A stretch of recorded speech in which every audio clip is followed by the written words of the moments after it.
नमस्कार दोस्तों, स्वागत है आपका अपने YouTube चैनल बेरोज़गारों की पाठशाला पर। गाइस, मैथमेटिक्स के चैप्टर डेसिमल फ्रैक्शंस के पिछले वीडियो में हमने पूरा कॉन्सेप्ट समझ लिया था कि किस तरह से डेसिमल फ्रैक्शंस होते हैं, किस किस टाइप के होते हैं। और आज की इस क्लास में हम लोग इससे रिलेटेड कुछ क्वेश्चन सॉल्व करेंगे जो कि कंपटीशन एग्ज़ाम में पूछे गए हैं। सारे क्वेश्चन बहुत इंपॉर्टेंट हैं, तो आप लोग कहीं मिस मत कीजिएगा, पूरा वीडियो देखिएगा। तो चलिएगा शुरू करते हैं हम आज के हमारे क्वेश्चंस। तो हमारा पहला क्वेश्चन है, ये डेसिमल में यहाँ पर हमको जोड़ना और घटाने वाला है, तो हम यहाँ पर बॉड मास का प्रयोग करेंगे। बॉड मास आपको पता ही है, जिसको नहीं पता है वो मेरे पिछले वीडियोस देख लो, उसमें सबको क्लियर हो जाएगा। ठीक है ना, बॉड मास हमें लगाना है। तो बॉड मास में यहाँ डिवाइड मल्टीप्लिकेशन के बाद आता है एडिशन। तो एडिशन हम करेंगे यहाँ। सबसे पहले आप क्या करेंगे, इस संख्या और इस संख्या को ऐड करना है तो इनको हम जोड़ लेंगे, उसके बाद इसमें से घटा देंगे। ठीक है ना, तो हम चलिए जोड़ते हैं। पहले 3.333, उसके बाद ये संख्या लिखेंगे, दशमलव के नीचे दशमलव लिखना होता है। उसके बाद 033, और इस साइड एक 3 दिया है, यहाँ कुछ नहीं है तो 0। अब हम इनको जोड़ देंगे। ठीक है ना, 3 और 3 6, 3 और 3 6, 3 का 3, फिर 3 और 3 6, और ये आया 6। ये हमारा इन दो का एडिशन आ गया है। अब हम इसमें से माइनस करना है तो हम माइनस कर देंगे। यहाँ 36.366 में से आप 2.003 को माइनस करेंगे। यहाँ कुछ नहीं है तो 0 लगा दीजिए, माइनस कर देंगे। 6 में से 3 गए 3, 6 में से 6 गए, 6 में से 0 गया तो 6 आएगा, 3 का 3 आ जाएगा। 6 में से 2 गए 4 और 3 का 3, 34.363, ये हमारा आंसर होगा। ये ऑप्शन सी में, ऑप्शन सी हमारे इस क्वेश्चन का आंसर होगा। चलिए गाइस, नेक्स्ट क्वेश्चन सॉल्व करते हैं। ये देखिए गाइस, ये बैंक एग्जाम में आया हुआ है। बैंकिंग में ऐसे क्वेश्चंस बहुत पूछे जाते हैं, तो इन वाले क्वेश्चंस पे आप जितनी प्रैक्टिस करेंगे, जितना ज़्यादा सॉल्व करेंगे, आपको ये बहुत अच्छे से आने लगेंगे। चलिए नेक्स्ट क्वेश्चन देखते हैं हम। नेक्स्ट, ये भी बॉड मास से रिलेटेड है दोस्तों। तो बॉड मास में आपको पता ही होगा, ब्रैकेट ऑफ यानी का, उसके बाद आता है डिवाइड, मल्टीप्लाई, एडिशन, सब्ट्रैक्शन। तो यहाँ ब्रैकेट नहीं है, ऑफ नहीं है, डिवाइड दिया हुआ ये है ना, डिवाइड है।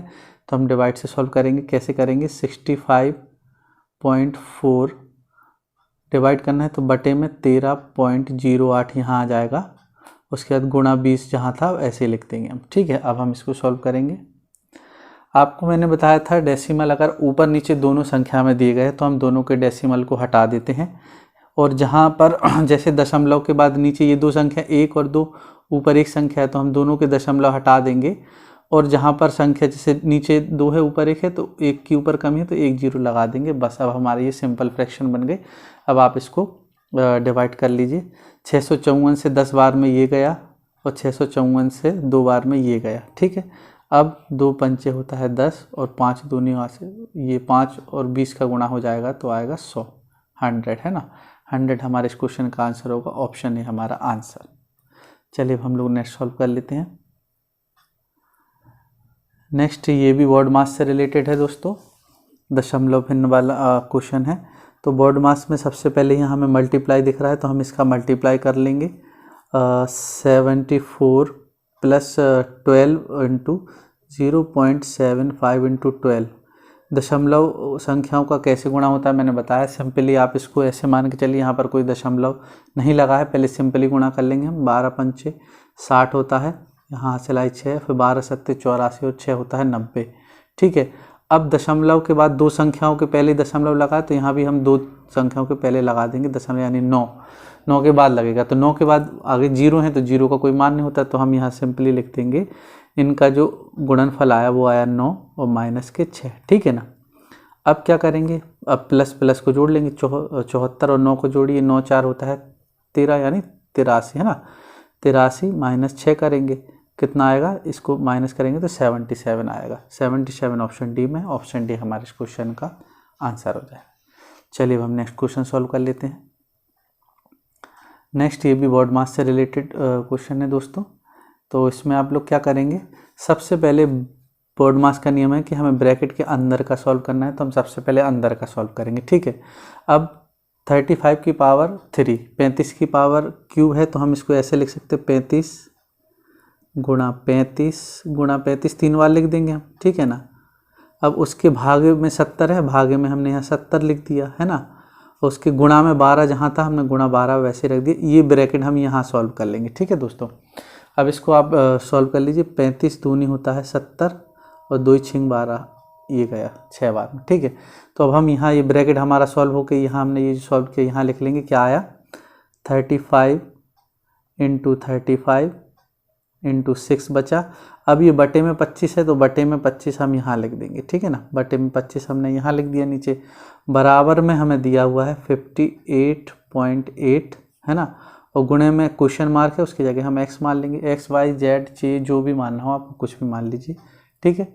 अब आप कैसे सॉल्व करेंगे दोस्तों, ऐसे क्वेश्चन में सबसे अच्छा आपको बस सरल तरीके से आप अगर इसको डिवाइड कर लेंगे तो ही आप इस क्वेश्चन को एक बार में अच्छे से सॉल्व कर सकते हैं। तो बस हमें डिवाइड करना अच्छे से आना चाहिए। ये पॉइंट हटाया मैंने, यहाँ आ गया 10, ठीक है।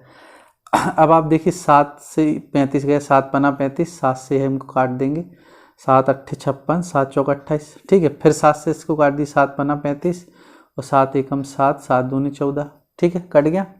अब 5 से ये 25 काट दिए, 5 25, इस 5 से ये 5 कट गया, ठीक है। अब ये 6 से आप काट दीजिए, यहाँ मैं दूसरा पेन ले लेता हूँ। 6 दूनी ये 12 चला गया और 2 से 10 गया 5 बार में, ठीक है। तो ये 5 चला जाएगा यहाँ पर, x अपनी जगह रहा तो x की वैल्यू कितनी आ गई 5 ही हमारे इस क्वेश्चन का आंसर है। 5 इस ऑप्शन में मौजूद नहीं है तो ऑप्शन ही हमारे इस क्वेश्चन का आंसर हो जाए, ठीक है गाइस। चलिए अब हम नेक्स्ट क्वेश्चन सॉल्व कर लेते हैं। नेक्स्ट ये दशमलव भिन्नों में हमें डिवाइड करना है, तो हम क्या करेंगे संख्या लिख लेते हैं 1 3 4 4, नीचे लिखा है 0.3 गुणे 0.7, ठीक है। अब आप देखेंगे ऊपर दशमलव के बाद 6 संख्या है, 1 2 3 4 5 6, और यहाँ दशमलव के बाद कितनी 1 और 2 है ना। दशमलव के बाद 2 संख्या है, तो मैंने क्या बताया था, आप दशमलव हटा देंगे सिंपली, और ऊपर संख्या और नीचे संख्या को कंपेयर करके जहाँ कम है वहाँ पर उतने 0 लगा देंगे। नीचे 2 है ऊपर 6, तो नीचे 4 हम लगा देंगे तो हमारा पूरा हो जाएगा कंप्लीट। 1 2 3 4 ये आप लगा दीजिए बस। अब आप इसको डिवाइड कर दीजिए सिंपली, है ना। हम डिवाइड करेंगे तो पीछे 0 का कोई मतलब नहीं होता है, दशमलव हट गया है तो अब आप इसको काट दीजिए। पहले 3 से काट दीजिए, 3 चौक 12, फिर आया 1, फिर 3 चौक 12, फिर आया 2 और फिर 3 अट्ठे 24, ठीक है। अब 7 से काट दीजिए, 7 चौक 28, 7 पन्ना 35, 7 छिंग 42, 2 और 7 चौक 28, ठीक है। तो ये आया 64/10,000, 1 2 3 4। तो अब नीचे 4 0 हैं, भाग करेंगे तो हमें 4 संख्या के पहले दशमलव रखना होगा, तो हम लगाएंगे दशमलव 1 2 3 और 4 4, है ना। तो इसका आंसर हो जाएगा 0.0064। ये ऑप्शन ए में, तो ऑप्शन ए हमारे इस क्वेश्चन का आंसर हो जाए, ठीक है गाइस। चलिए अब हम नेक्स्ट क्वेश्चन सॉल्व कर लेते हैं। नेक्स्ट है 0.0027। दोस्तों यहाँ पर गुणनफल में 21 87 चारों में दिख रहा है। अब हमें यहाँ कन्फ्यूजन है, और दशमलव के बाद देखिए 1 2 3 4 5 6 7 और 8 है, और दशमलव के यहाँ सभी संख्या में 8 ही संख्या लिख दी गई है। अब इसको कैसे करेंगे, तो इसको आप सिंपली क्या करेंगे, पहले यहाँ लिख लीजिए संख्या 0027 गुणा 0.027 गुणा 0.3, ठीक है। अब आप इनके दशमलव हटाते हैं, इसका दशमलव हटाए, दशमलव के 4 संख्या तो 4 0 लगा दीजिए, यहाँ 3 है तो 3 लगा दीजिए, और यहाँ 1 है तो 1 लगा दीजिए, ये 3 है, ठीक है गाइस। 4 3 और 1 ये हमने लगा दिए। अब जब आप इनका ये 0 का कोई मतलब नहीं रहा है ना आगे का, और यहाँ जब इनका गुणा करेंगे तो देखिए इकाई में तो कोई 0 आने की संभावना है नहीं, और इसका गुणनफल 21 87 ये भी निश्चित है। 2187 तो है ना। उसके बाद 3 3 6 और 1 7, तो 1 2 3 4 5 6 7 4, ये दोस्तों 4 0 हैं, यहाँ पर 4 आना है, तो ये हो जाएंगे हमारा टोटल 8, ठीक है ना। नीचे 8 0 है, ऊपर 4 संख्या है, तो हमें ऊपर 8 ही लाना है। तो हम कैसे करेंगे, 1 2 3 4 0 लगा देंगे और 21 87 वैसे लिख देंगे। तो पॉइंट जिसमें 21 87 आखिरी में है वही हमारा आंसर हो जाएगा, है ना। 21 87 ऑप्शन डी में, तो ऑप्शन डी हमारे इस क्वेश्चन का आंसर हो। चलिए गाइस अब नेक्स्ट क्वेश्चन सॉल्व करते हैं। नेक्स्ट है ये सिंप्लीफिकेशन वाला क्वेश्चन है दोस्तों। तो इसमें आप क्या करेंगे, आप ये देखिए कि 0.351 और 0.351 इधर और इधर हमें कॉमन दिख रही है ना। तो जब भी आपको ऐसी वाली कंडीशन मिल जाए a गुणा बी प्लस में a गुणा सी, यहाँ a दोनों में कॉमन है तो हम a यहाँ कॉमन लेके b प्लस सी इस तरह से इसको लिख सकते हैं, ठीक है ना। तो यही कंसेप्ट हमें यहाँ लगाना है। तो आप 0.351 दोनों में कॉमन ले लेंगे, उसके बाद ये 0.867 आप यहाँ लिख देंगे प्लस 0.133 यहाँ लिख देंगे, ठीक है। अब क्या करेंगे, 0.351 अपनी जगह रहा, अब इसको जोड़ेंगे, आप इसको जोड़ लीजिए। इसको जोड़ने पर क्या आता है वो हम लिख लेंगे। 7 3 10 हासिल आई 1, 6 3 9 1 10 हासिल आई 8 9 1 10 हासिल आई 1 और 1। तो इसका जो योगफल आया 1.30 आया, ठीक है। दशमलव के बाद 0 का कोई मतलब नहीं होता, तो यहाँ हम इसको हटा देंगे, यहाँ आ गया 1। तो 0.351 का 1 में गुणा होगा तो इसका मान आएगा 0.351, यही हमारा आंसर होगा। और ये हमें ऑप्शन डी में दिया होगा, ठीक है गाइस। चलिए अब हम नेक्स्ट क्वेश्चन सॉल्व करते हैं। नेक्स्ट इस क्वेश्चन में आप देखेंगे दोस्तों, ये भी ऊपर की तरह ही है। यहाँ आप देखेंगे 4.7 यहाँ है, 4.7 यहाँ, 4.7 यहाँ पर दिया, तो हम इसको कॉमन ले लेंगे, ठीक। वही कंडीशन मैं आपको बता देता हूँ, a गुणा b a गुणा c प्लस a गुणा d दिया होता है, तो a तीनों में कॉमन है, a हम यहाँ कॉमन ले लेते हैं, यहाँ b plus c plus d इस तरह से इसको लिख लेते हैं, ठीक है। तो वैसे ही करना है हमको। यहाँ पर आप 4.7 कॉमन ले लीजिए, उसके बाद आप लिख लीजिए 13.23 प्लस 9.43 प्लस 77.34। अब आपको अंदर वाली संख्या जोड़ देनी है, तो हम यहाँ इसको जोड़ लेते हैं। 13.23 9.43 77.34, इसको आप जोड़ दीजिए। 4 3 7 3 10 की 0 हासिल आई 1, 4 2 6 1 7 और 3 10 10 की हासिल आई 1 है ना, 3 और 1 4 9 4 13 और 7 20 20 की जो 0 हासिल आई 2 7 3 10, ठीक है। तो 100.00, तो आगे दशमलव का 0 का कोई मतलब नहीं होता, तो इसका योगफल आया हमारा 100, ठीक है ना। तो 4.7 गुणा ये हो जाएगा 100, और जब 100 का इसमें गुणा होगा तो ये आ जाएगा 470, ठीक है ना। आप इसका गुणा कैसे करेंगे मैंने आपको बताया, 47 गुणा 100, 4.7 गुणा 100 करना है ना। तो पहले तो आप यहाँ भूल जाइए कोई दशमलव दिया है, इसका जब गुणा होगा तो आ जाएगा 4700, और 1 के बाद लगा था तो दशमलव हम यहाँ 1 के बाद यहाँ लगा देंगे, तो 470 हमारा आया। 470 ऑप्शन बी में, ऑप्शन बी हमारे इस क्वेश्चन का आंसर होगा, ठीक है गाइस। चलिए अब हम नेक्स्ट क्वेश्चन सॉल्व कर लेते हैं। नेक्स्ट देखिए दोस्तों, इतनी बड़ी सी संख्या दिख रही है, इसको सॉल्व करना बड़ा मुश्किल सा लग रहा है, तो हम क्या करेंगे, 0.21 को आप मान लीजिए a, ठीक है, और 0.021 को आप मान लीजिए b, ठीक है। तो हम इसको किस तरह से लिख सकते हैं, ये हो जाएगा a गुणा a पहली संख्या, ठीक है। दूसरी हो जाएगी b गुणा b, हो गई। अब नीचे आप देखिए ये 0.63 दिख रहा है, 21 का गुणनफल ही तो है ना। अगर हम 0.21 में 3 का गुणा कर दें तो ये क्या आ जाएगा, 0.63 आ रहा है कि नहीं। तो हम इसको 0.21 हमने a माना था, तो इसको a गुणा 3, यानी ये मान हो जाएगा 3a, ठीक है। और ये वाला हो जाएगा 0.021 को जब हम 3 से गुणा करेंगे तो क्या आएगा, ये आएगा 0.063, ठीक है, यही आएगा ना। और 0.021 हमने b माना है, तो इसको हम 3b 3 इंटू बी बराबर 3b लिख सकते हैं कि नहीं। तो यहाँ आप लिखेंगे 3a into 3a into 3a, और इसको लिखेंगे 3b into 3b into 3b, ठीक है, ये लिख लिया। अब ऊपर आपका आ गया a क्यूब, और b का 3 बार गुणा हुआ b क्यूब, नीचे आ गया आपका 27 a cube plus 27 b cube, यही आया कि नहीं। अब आप क्या करेंगे, नीचे से 27 दोनों में दिख रहा है, तो 27 आप कॉमन ले लेंगे, ठीक है ना। तो a क्यूब अपनी जगह रहा प्लस b क्यूब अपनी जगह रहा, नीचे 27 आपने कॉमन ले लिया, ये आ जाएगा a cube plus b cube, यही आ जाएगा।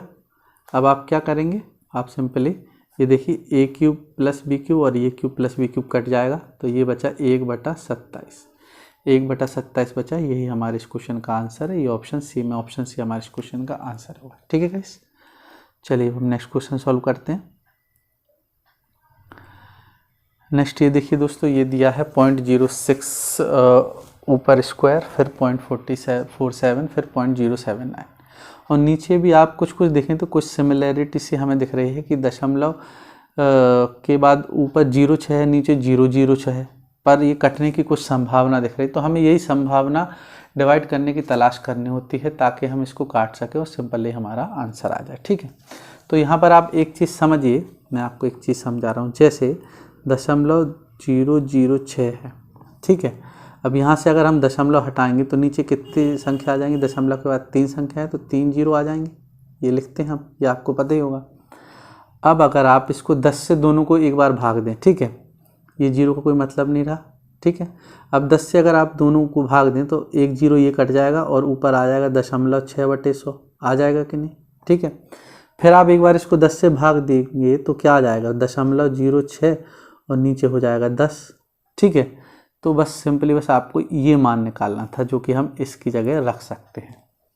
ये हमारा क्लू हो गया जिससे कि हमारा क्वेश्चन सॉल्व हो जाएगा आसानी से। ठीक है, तो हम सॉल्व करते हैं। इसको आप किस तरह लिखेंगे, 0.06 का वर्ग ऐसे लिख देंगे, ऊपर की संख्या 0.47 का वर्ग प्लस 0.079 का वर्ग, ये तो आप वैसे लिख दीजिए। ठीक है, अब इसको मैंने आपको बता दी, इसको इस तरह लिख सकते हैं। ठीक है ना, तो 0.006 की जगह हमने लिखा 0.06/10 और ये हो जाएगा वर्ग। ठीक है, क्योंकि वर्ग ये दिया हुआ है। इसी तरह आप इसको भी लिख दीजिए 0.47/10 और ये हो जाएगा वर्ग। इसको भी ऐसे लिख दीजिए 0.079/10 और ये हो जाएगा वर्ग। ठीक है, अब सेकंड स्टेप में आप क्या करेंगे, ऊपर की चीज़ तो वैसे ही लिखी रही है ना, अब मैं नीचे इसको यहीं लिखा हुआ है, नीचे वाला सॉल्व कर दे रहा हूँ मैं इसको, इस स्टेप को। ठीक है, तो इसको हम लिख सकते हैं 0.6 का वर्ग अलग अलग नीचे, और नीचे हो जाएगा 10 का वर्ग। ठीक, इसी तरह 0.4, ये 0.06 है दोस्तों, 0.47 का स्क्वायर या वर्ग, नीचे 10 का वर्ग। ठीक है, अब इसको लिखे 0.079/10 का वर्ग, ये अलग अलग हमने लिख लिया। ठीक है, तो हमारा जो लास्ट स्टेज आएगी तो 10 का वर्ग ये प्लस है दोस्तों, 10 का वर्ग जो दिया है आप देखिए तीनों में कॉमन दिख रहा है ना। तो अब हमारा जो आखिरी स्टेप होगा वो हम क्या लिखेंगे, ये पूरी ये वाली संख्या जो है ये वाला, ये यहाँ लिख देंगे 0.06 स्क्वायर प्लस 0.47 का होल स्क्वायर और प्लस 0.079 का होल स्क्वायर, ये लिख दिया। और इसको क्या लिखेंगे, यहाँ पर हम 1/10 की पावर 2 है ना, ये हमने कॉमन ले लिया। और तो फिर हमारा अंदर क्या बचेगा, इधर बचेगा हमारा 0.06 का होल स्क्वायर प्लस 0.47 का होल स्क्वायर प्लस 0.079 का होल स्क्वायर, ये बचा। अब आप देखिए, अब यहाँ कटने वाली स्थिति आ गई, ये पूरी संख्या जो है इससे पूरी कट जाएगी। ठीक है, तो आपका बचा क्या, ऊपर बचेगा 1 और नीचे बचा 1/10 का वर्ग है ना, 10 का वर्ग यानी 100 होता है, तो ये संख्या चली जाएगी ऊपर है ना, ये ऊपर आ जाएगी यहाँ, तो ऊपर आ जाएगा 10 की पावर वर्ग यानी 100, और नीचे 1 का कोई मान नहीं होता, तो 100 ही हमारे इस क्वेश्चन का आंसर है। ठीक है गाइस, एक बार आप इसको कर लेंगे तो आप देखते ही वैसे इसका आंसर लगा देंगे 100, क्योंकि आपको कॉन्सेप्ट इतने रट जाते हैं कि आप खुद ही देख के लगा लेंगे जब आप बहुत ज़्यादा मैथमेटिक्स की प्रैक्टिस कर लेंगे। तो प्रैक्टिस जितना करिएगा उतने अच्छे से मैथ्स और रीजनिंग आती रहेगी। ठीक है गाइस, तो आज के क्वेश्चन में जो बहुत ही इम्पोर्टेंट क्वेश्चन थे, 10 क्वेश्चन मैंने लिए थे, परीक्षा की दृष्टि से बहुत ही महत्वपूर्ण है। इन क्वेश्चन को आप सॉल्व करके काफ़ी आपको फ़ायदा होगा। तो वीडियो कैसा लगा है दोस्तों, अगर वीडियो पसंद आया तो लाइक करें, शेयर करें, हमारे चैनल को सब्सक्राइब जरूर कर लीजिएगा ताकि आपकी कंटिन्यू तैयारी चलती रहे। और मिलते हैं नेक्स्ट वीडियो में। डेसिमल फ्रैक्शन से रिलेटेड कुछ और इम्पोर्टेंट और शायद कठिन सवाल हम लेंगे, उनको सॉल्व करेंगे। तो ताकि आपको ये वाला चैप्टर जो है अच्छी तरह से क्लियर हो जाए। ठीक है गाइस, तो मिलते हैं नेक्स्ट वीडियो में, तब तक के लिए नमस्कार।